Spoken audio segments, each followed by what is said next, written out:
What is the hijab gonna be called when it gets trendy?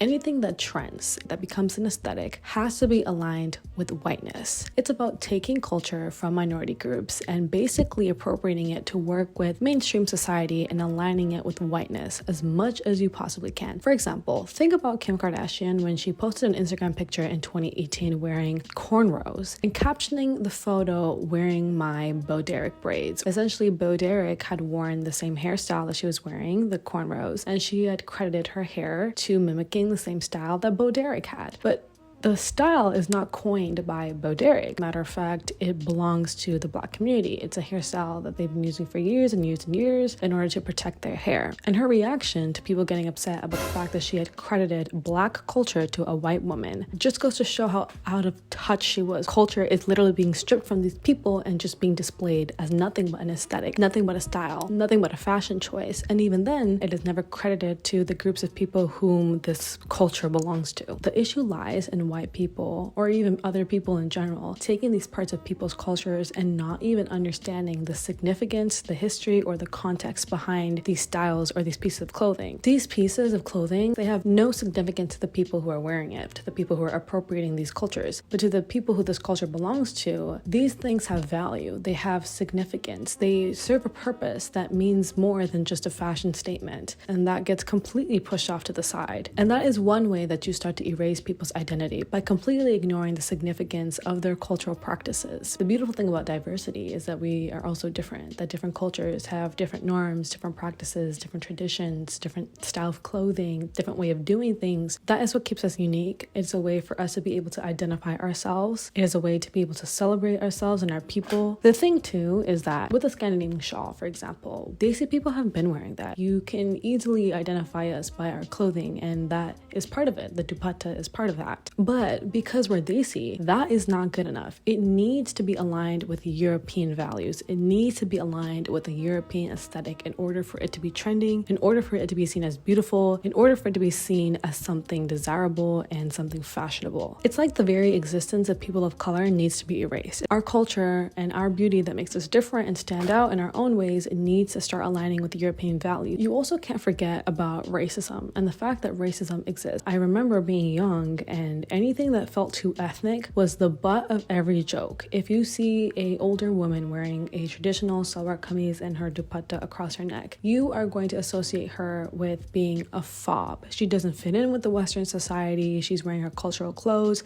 and that is different. And for so long, being different, meaning being of your own ethnic background and truly appreciating your culture in the Western world,